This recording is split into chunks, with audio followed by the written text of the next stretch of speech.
Hey Cancer, let's talk about what March, what the equinox, and what the eclipses have in store for you, right? This is a huge time frame.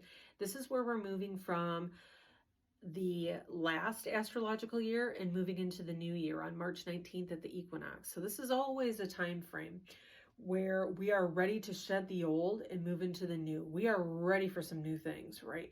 And for you, this is a time frame where it's not just about the equinox of the new beginnings. This is where the eclipses are also happening in these signs for you as well, where it's trying to take out the old and bring in the new for what's fitting for you now.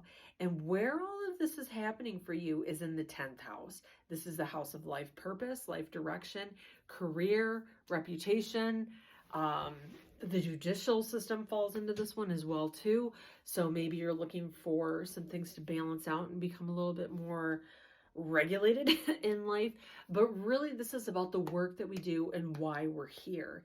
And so when we have these eclipses, which work in these 10-year intervals, you haven't had it here for 10 years. And so these eclipses started last year and at the end of this year are really bringing those things to light.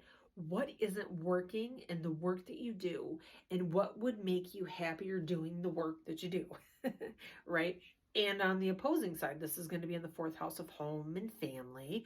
And you're ready for some new beginnings there as well too. So maybe this is a time frame where you're moving, you're adding to the family, you're expanding the house, you're bringing new people into your house, you're expanding your family, healing the wounds of family. The 4th house deals with mom too. So maybe we're healing wounds with mom. Maybe this is a year where there's a little bit more focus on mom. Everybody's going to be a little bit different, right? Everybody's going to have a little bit of a different area of this 10th house and 4th house. But for you, you're going to really see these things, especially at the time frame of the full moon, because the full moon shines a light on everything. And for you, the full moon, well, all of us, the full moon happens on the 25th. And so I like to say that the full moon, right, shines a light on all the things that are hidden. And it brings those things to light to us to let us realize what we need to let go of. What do we need to release in order to bring these new beginnings in? And this is going to carry the theme through the remainder of the year. This isn't just a March thing. This is a big thing. This is the beginning of the eclipse cycle for the year and the beginning of the new astrological year. And for you, the major focus this year is in career and home and family. So this is where we're really going to be paying attention in those areas.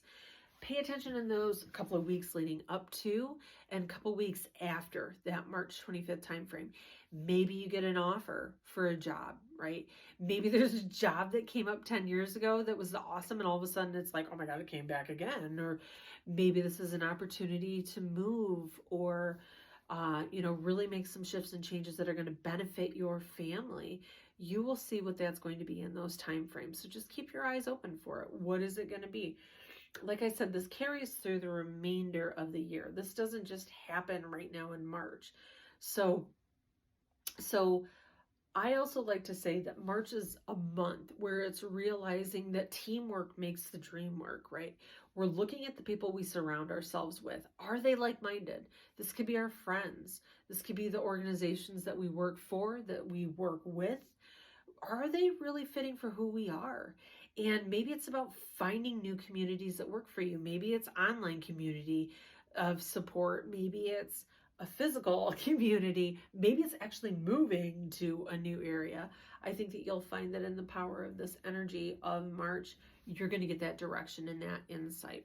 So just keep an eye out for it and trust what your instincts say. You are a Cancer, right? You're ruled by the moon. You are one of the most intuitive of the signs, and you can feel things coming before they happen. You have that deja vu type energy.